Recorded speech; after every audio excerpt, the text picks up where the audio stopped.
Break के बाद स्वागत है आप सभी का हमारे इस खास पेशकश संलेखना, संथारा और जनचेतना में। नमो सिद्धाणम।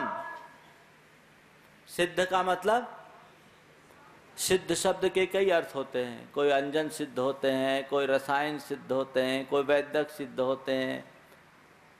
पर यहाँ सिद्ध का तात्पर्य जिन्होंने अपने करने योग्य सारे कार्यों को कर लिया, जिन्होंने अपने कर्मों का पूर्णतः क्षय कर दिया। नठट्ट कम देहो, जो 8 कर्म और शरीर को नष्ट करके अपने अंदर के 8 गुणों को अभिव्यक्त कर लिया। ऐसे तो उनके अंदर अनंत गुण हैं, पर मुख्य 8 गुणों को जिन्होंने प्रकट कर लिया और लोक के अग्रभाग में जो विराजमान है, मैं उन सिद्धों को नमस्कार करता हूं। नमो आर्यानम, आचार्यों को नमस्कार हो।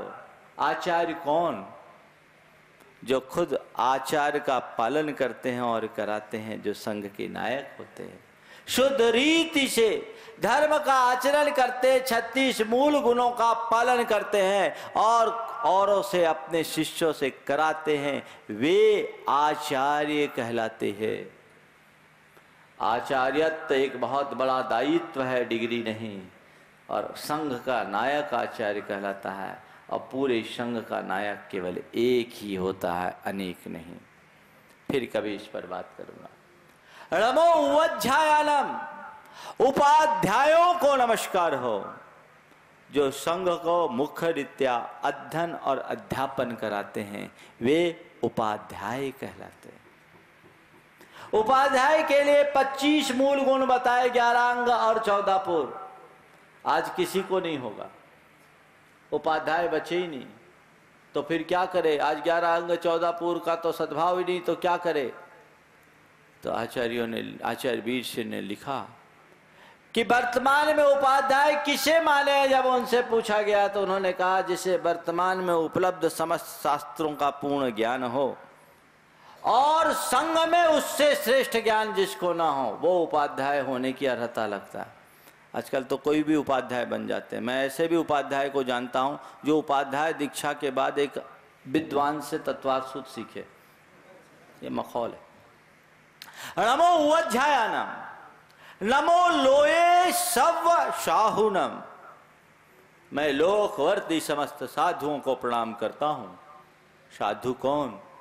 जो समस्त आरंभ परिग्रह का त्याग करके 24 घंटे अपने रत्नत्र की साधना में लवलीन रहते हैं, वे साधु हैं। ऐसे पंच परमेष्ठी का स्तवन, वंदन, नमन इस नमोकार महामंत्र में किया गया है। इस महामंत्र में नमः से शुरुआत है।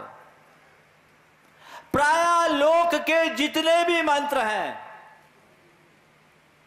उनमें इन्हें और गणधर वाले मंत्रों के अलावा अन्य जितने भी मंत्र हैं, उनमें या तो कोई बीजाक्षर है या मंत्र के अंत में नमन है।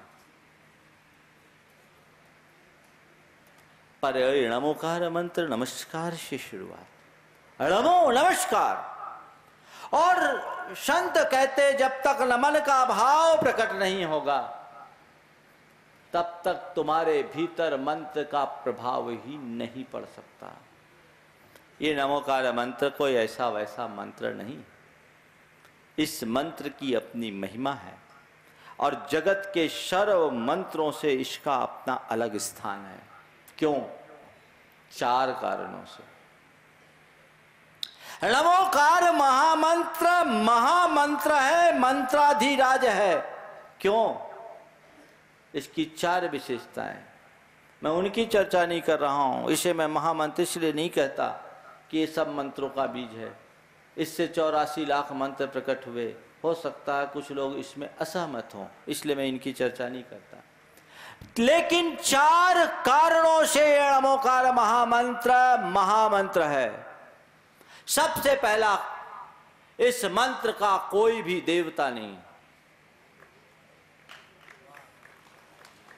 अर्हत सिद्ध आचार्य उपाध्याय साधु, ये गुणवाची शब्द है, कोई देवता नहीं। जैन धर्म की विशेषता है कि जैन धर्म व्यक्ति पूजक नहीं, गुण पूजक है। और इसीलिए जैनों के महामंत्र में किसी का नाम नहीं है। अरहंत कोई नाम है क्या? सिद्ध कोई नाम है क्या? आचार्य उपाध्याय साधु ये कोई नाम नहीं, ये गुणवाचक शब्द है। इसमें सिद्ध आत्माएं या साधना आत्माओं का उल्लेख है, कोई देवता नहीं। श्री महावीराय नमः, पार्श्वनाथाय नमः, शांतिनाथाय नमः, नमो भगवते वासुदेवाय, ये जो जितने भी मंत्र दुनिया में है, चाहे जैन मंत्र हो या जैन मंत्र, या तो किसी इष्ट देवता से जुड़े हुए। नमोकार महामंत्र एक ऐसा महामंत्र जिसमें कोई भी देवता नहीं। दूसरी बात, चलो दुनिया में ऐसे और भी मंत्र है जिसमें देवता नहीं पर बीजाक्षर है। ओम ह्रीम श्रीम क्लीम ऐम आदि ये बीजाक्षर है। नमोकार मंत्र में एक भी अलग से बीजाक्षर नहीं, एक भी अलग से बीजाक्षर नहीं है। न ओम है, न ह्रीम है, न श्रीम है, न क्लीम है, न ऐम है, कुछ नहीं।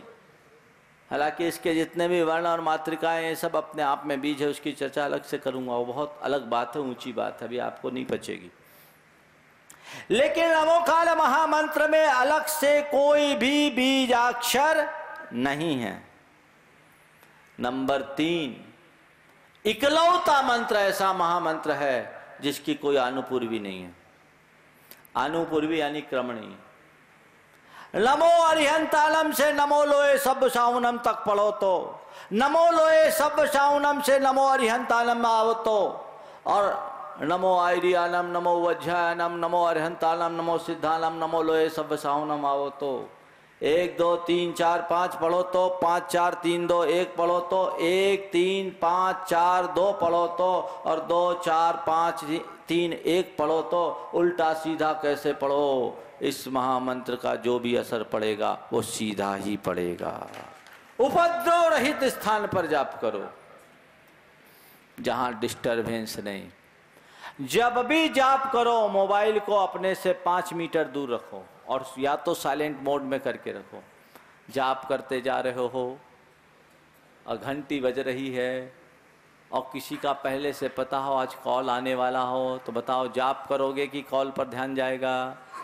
वही हाल हो जाएगा जैसे एक बाबा जी का हुआ, सामायिक के समय हुआ, सामायिक का समय था, कोई रिलीवर आया नहीं तो दुकान पर बैठ गए। तीसरा है समय शुद्धि, इसी से जोड़ लेना।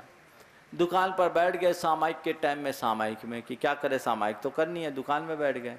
ग्राहक तो कोई नहीं आया, लेकिन एक कुत्ता आ गया। परचून की दुकान थी, गुड़ की भेली सामने पड़ी थी, कुत्ता गुड़ खाने लगा। अब वो माला फेर रहे हैं, और माला कैसे जप रहे देखो, अरहंत सिद्ध साधु ओझाए, कुत्ता गुड़ की भेली खाए। अरहंत सिद्ध साधु ओझाए, कुत्ता गुड़ की भेली खाए।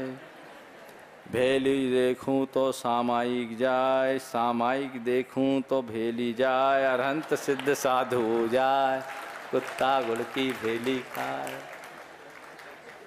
समझ में आ गया? ऐसा जाप मत करना।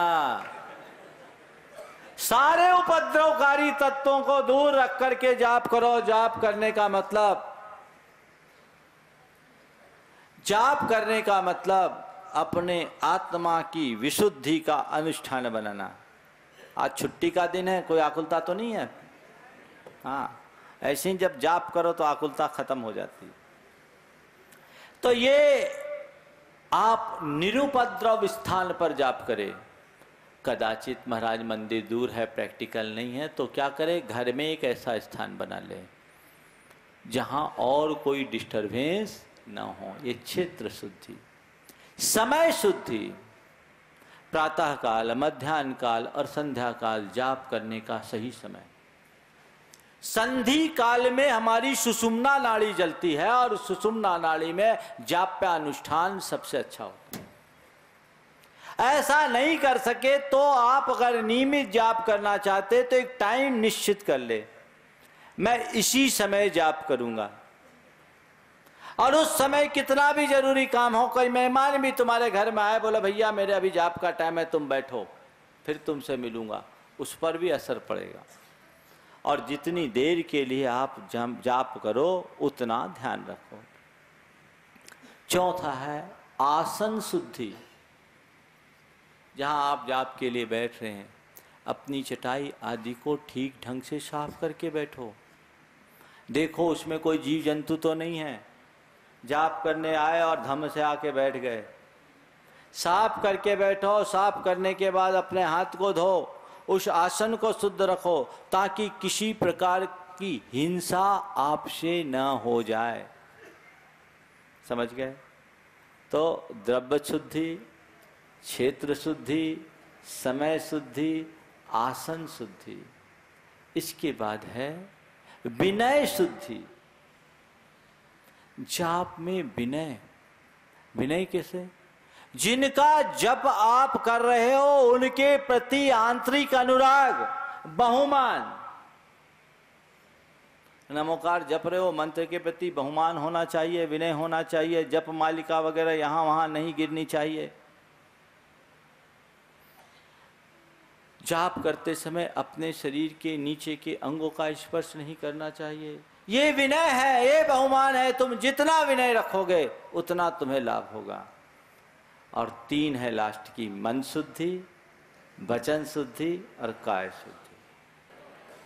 तो मैं आप सबसे कह रहा हूं, जो दूर बैठ के सुन रहे हैं वे भी उसी प्रकार से अपना जाप आराधन, ध्यान साधना करते रहे तो वो लाभ मिलेगा। शेष बातें आप सबसे करूँगा।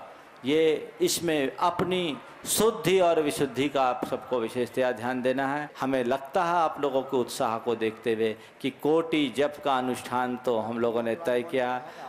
कोटि जप के अनुष्ठान का तो हमने संकल्प लिया ही है। इस जाप के अनुष्ठान में 1 कोटि की जगह कई कोटि जाप हो जाएगा, ऐसा हमारा विश्वास है। और यदि आप लोग इस जाप में अपनी पवित्रता को बरकरार रखना चाहते हैं तो रात्रि में 9 बजे के बाद से सुबह उठने तक के लिए मौन धारण कर ले, ताकि समय में आपकी निद्रा पूरी हो और जाप कर सके। चलिए सभी का रात्रि 9 से सुबह उठने तक के लिए मौन। हाथ उठाओ। चलिए ठीक है, इसमें मैं बाध्यता नहीं कर रहा हूँ लेकिन निभाना है। चलिए इतना ही। बोलिए परम पूज्य आचार्य गुरुवर श्री विद्यासागर जी महाराज की। दोस्तों हमारी इस खास पेशकश संलेखना, संथारा और जन चेतना में आज के लिए इतना ही। उम्मीद है आपको हमारी खास पेशकश पसंद आई होगी।